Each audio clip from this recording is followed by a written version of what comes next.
The questions are flooding in here. This is just to remind you, this is One Climate's island on Second Life that you're in, and with a chance to put questions to some participants at the UN Climate Change Conference in Bali. Okay, Anurada's come back to say she was asking about citizens, individual citizens. They can't pay. I, as a Briton, I can't sort of give you money. So how do you think they could do it? Through a tax or through some other measure? Well, what I can say is actually what is happening with this, the whole issue of global warming, it's about the emissions of gases which are causing the increase of greenhouse gases in the atmosphere. And that's, I'm not very sure if it should be a particular person. It's something, as the activities going on in industries, those kind of economic activities. So I think when we're saying like it's not actually paying, it's just for what I would say is that for individual citizens, it should be a moral support that you think you're responsible for what's happening, because I'm sure there are people in Europe who are very cautious of this, the individual persons. But when it comes to industrial activities, and that means it touches things on issues on economics, then we need well, it's not a payment, but also we need to be considered. Yes.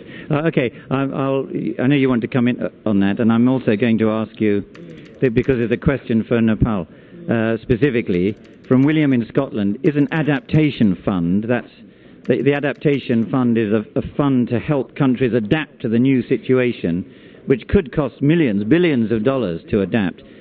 And there is a fund that's been set up, but the amount of money that's been committed to it is very, very small.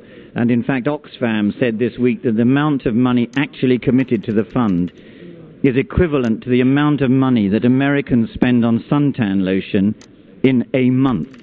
So I don't think we're going to transform poor countries with suntan lotion spending.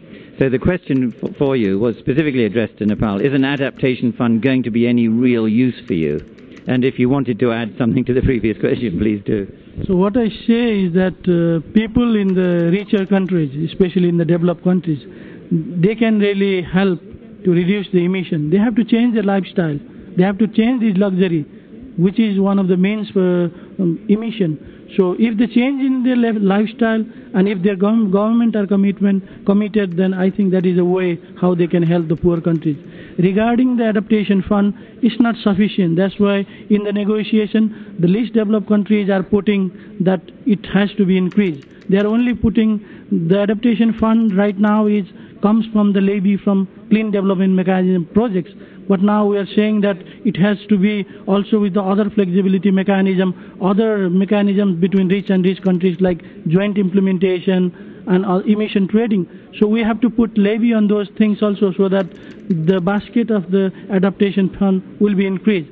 And this is how we can move forward. Now in the negotiation we are a bit late with accessing to the adaptation fund, making it really workable. We have to really push this in the negotiation so that there is fund for the least developed countries. At least there is fund so that we can really help our poor communities who are already suffering from this impact of climate change. It's true, but you're asking quite a lot. You're asking people to change their lifestyles, which doesn't come easy. You know, it's a big demand. Of course, it may seem morally correct, but it is a big ask. Do you think people will change their lifestyles in the north, or it's just a hope? Well, I can say maybe changing lifestyle, it sounds like you're forcing someone to do, maybe to stop what he or she has been doing. But I must say that climate change is about life. It's about people's life, individuals, children, women, and men in least developed countries. So take that way. That when you're doing your stuff, you don't want to change your lifestyle, it means you're costing somebody else's life. I think if you take it that way, you'll see how is it important for you to change your Right. Well, it's true. I don't want lives on my conscience. That's true. Now, because there are a lot of sort of dilemmas in all this, and someone, Finola from London, has pointed out one of them. This is just to remind you, this is Euster Kibuna from Tanzania, from an NGO in Tanzania, and Bimal Regmi from Nepal, from an NGO. Finola in London asks, are the representatives from southern countries at the conference coming together to strengthen their voices? I've actually asked, that wasn't the question I was going to ask, so I'm going to come back to that one if we get time, because there was a very... here we are. This is the one I wanted to put to you, following on from what you just said. This is Jamie in London. If a developing country relies on tourism, now both of your countries, tourism is important, so you're quite dependent. That's a good source of revenue to tackle this problem. But in the West, many of us are pressing for a reduction in air travel because of the high emissions, and we want taxes on airlines. So I am campaigning in a way for fewer tourists to go to Nepal and Tanzania, which could make you poorer or could impact on you. So this is a bit of a dilemma. What do you think about this? Well, I can say yes.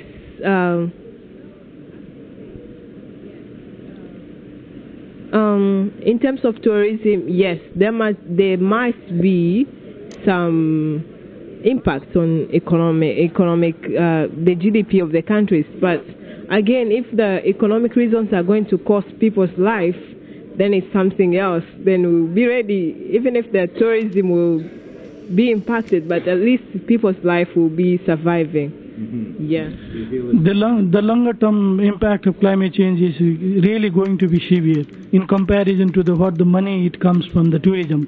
Yes, in the short run we are going to benefit from the tourism, but we have to see in the long run is the livelihood of communities. So in the long run, if we really stop this climate change, if we really reduce the emission, we are going to get other benefits from other sources. So that is what we think. Okay, that's well. Now we're running out of time for this segment, so I want to quickly put one more question before I let you go. This is from a Life Factory writer. What expectation and demands should be made regarding countries like China and India, whose rapid development, by virtue of their vast size and population, will also have a far-reaching impact on environmental and climate issues? So I think this is about, US, Britain, we're all guilty in the past, but coming up on the outside of China and India. So what do you think about that? Do you want to have a go? What, as the least developed countries, we think that these are developing countries. These are economically booming now. So their emission is also a problem. So these countries also should think after post-2012 how they are going to reduce the emission. So there has been debate about whether they should commit like Annex 1 countries or they should have some kind of flexibility mechanism so whether they will have chances to reduce emission. What we strongly say from the least developed countries that they should also reduce emission, but there must be a flexible mechanism so that their development efforts are not hampered and they will also be committed to reduce the emission. Yeah, that is what's supposed to be being negotiated, that industrialized countries commit to cuts first before we even start talking about developing countries. So we're almost out of time here. Oh, Life Factory, who sent the question, has sent in a little smiley. So that's likes the answer. Do you want to just respond to that one? I should say it's rather interesting because you've got China and India looming over your borders. And in fact, both countries have got, Tanzania has a different problem with refugees coming from many, many countries around it that Tanzania has to help support. So no one is in this alone. And if there is an unrest, an environmental unrest, you could have even more refugees. So no one's alone in all this. You can be suffering. So would you just like to make a very quick response, because we're getting a bit tight for time, to the, what you think about China and India, whose sheer size and growth is also going to sort of, in the future, they're not to blame for past emissions and the current problem, but in future are going to add to the problem? That's where there's this dilemma, because also this increase of greenhouse gases is something to do with development. What I was thinking, and I think it should be done, is just to have a flexible mechanism for India and China. not stop them from development activities that they are having now. But of course, I think there should be a target, like a cap, that this is enough for emission, and you should now find the way of having your clean technologies. Yeah. Because if we say that we term India and China as how we term the other developed countries, then we will be stagnating those countries from developing. And we know they're the countries that have a big number of population, and poverty is also so high. Okay.